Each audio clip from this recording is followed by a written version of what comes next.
everyone, it's the 5-Foot Doctor. It's a new year. I know January's almost done, but it's still very early in the year, and so this is a great time for those people who have diabetes to get it under control. In this video, I'm going to talk about ways that you can definitely get on board and get a clean slate and start taking great care of your diabetes. If you're new to my channel, I'm Dr. Shabawale, a foot and ankle surgeon and doctor, a mom who loves fashion, beauty, and all things health and medicine as well. If you're new, welcome. Please don't forget to subscribe if you do like the content. Like this video by clicking down there and also hit the bell so you can be notified if you want to see other videos like this. Today, I'm going to be talking about 10 things that you need to be doing if you have diabetes. Again, it's the new year, so we want to make sure that we're starting off on the right foot. And if that's what you're interested in, stay tuned.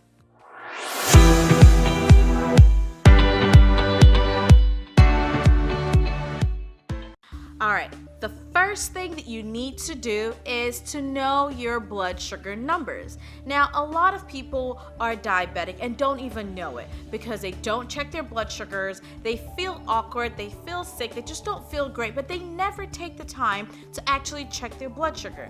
Now, what baffles me is honestly, there are testing strips that are over the counter that you can buy from Walmart, Walgreens, CVS, any drugstore, any pharmacy, all around America. Now, if you're outside of America, things may be a little different. And because I know this because I'm of Nigerian background, and I'm not quite sure how easily it is to access blood sugar testing strips and things like that.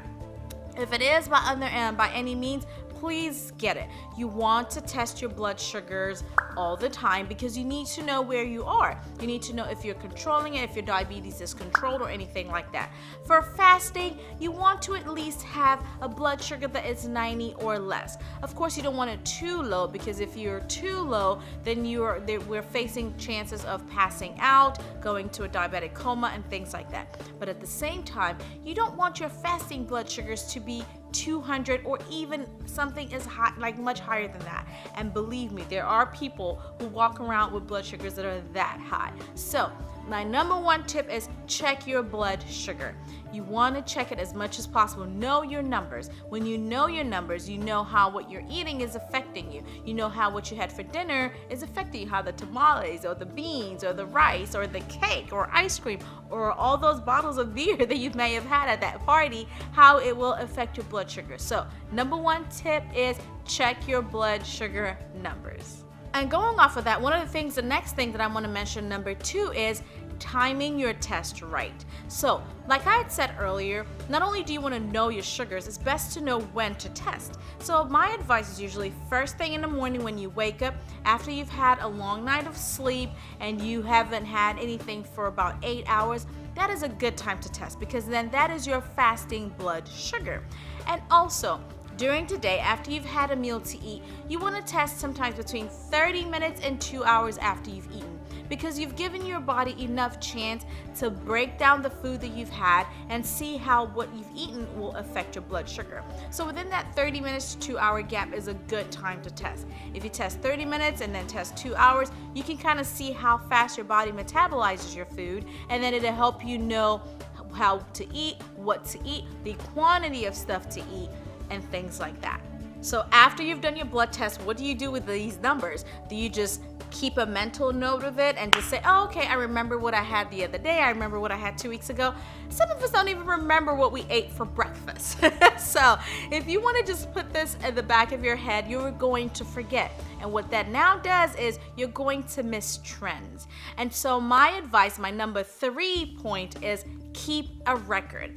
Keep a record of your blood sugar. We need to know what our blood sugars are trending like. If you have a very strict regimen or a strict diet and you know what you eat on a specific day, this would even help you much more because now you know how certain foods that you eat will affect your blood sugar. And in general, it would just, if you change your diet, if you start a new diet plan, if you start a new eating habit or something different, you change your routine. If you are keeping records of your blood sugars, and, when you take it in the morning and when you take it at night and things like that, it just helps you get a bigger, clearer picture of how you're doing, how you're taking care of your health, and things like that. Exercise regularly. It goes without saying that exercise is something that's very important, especially to patients who have diabetes.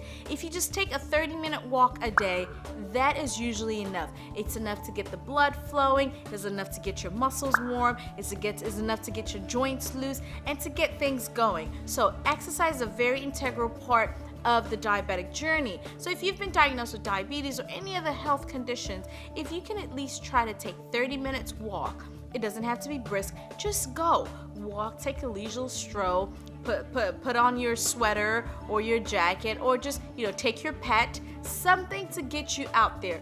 Breathe the fresh air, get some sun in your skin, increase your vitamin D intake, something that keeps you going, gets your heart moving, gets your heart pumping is always great. Something is better than nothing. If you've not walked before and you're not even sure how to do it or if you're going to be able to do it, start with a 10-minute walk. 5 minutes to your destination and 5 minutes back. Take a walk to the mailbox. Next time, take a walk a little further and a little further. You want to just keep going. Even if it's 5 minutes, like I said, 10 minutes, 20 minutes, before 30 minutes, you're going to start slow. Just start. Exercise is absolutely great. Once you've gotten used to a light walk or a brisk walk could even be incorporated into it to get your heart pumping even more. But any exercise you do will be great, especially being diagnosed with diabetes.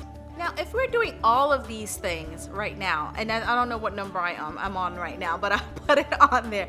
The next one is keeping and maintaining a healthy diet. It is extremely important that we're maintaining a healthy diet, especially with a diagnosis like diabetes that is really, really dependent on what we eat. So what am I trying to say? Just watch what you eat, okay? There are foods that if you're diabetic, that definitely raises your blood sugar. So if you're diabetic and you've been watching your sugars and you should know some of the things that if you eat this is definitely going to increase it. I'll help you out a little bit. Things like rice, potatoes, tortillas, bread, yams if you're Nigerian, plantains, even beans, and then of course bread, ice cream, sweets, candy, all of that processed sugar, they definitely will increase it. Now, one thing that can be a little confusing for some people, and I know that I'll give you a little tip or a little insight. I had gestational diabetes, and so I know firsthand how hard it is to manage blood sugar because I went to a restaurant to go eat and I thought I'd ordered the best, most healthiest thing that would keep my blood sugar low, and then just like I said, 30 minutes later I tested my blood sugar and it was spiking high. And I remember I had Korean barbecue. It wasn't until later when I looked at the recipe for Korean barbecue, it had brown sugar in it. So even though I thought I was having Korean barbecue, I stayed away from the rice and all this. The meat had sugar in it. So even though we're being very careful, we also have to think about things that are going to go into the foods that are being made, especially if you're not making it yourself. If you load up on veggies, if you load up on some proteins that you know how it's cooked, then you should definitely reduce your blood sugar levels after eating. So all in all, just watch what we eat a healthy, veggie-filled diet, nice high protein, decent fats, low carb, and we should be good to go. Okay, so this is part 1. Stay tuned for part 2. Like I said, hit the notification bell, subscribe if you did like this video content, and also hit the like button and comment on any questions that you have. If you're a diabetic, what do you think you're going to do to help you stay on track this year in managing your diabetes much better? Again, thank you for watching. I really appreciate it, and stay tuned for part 2.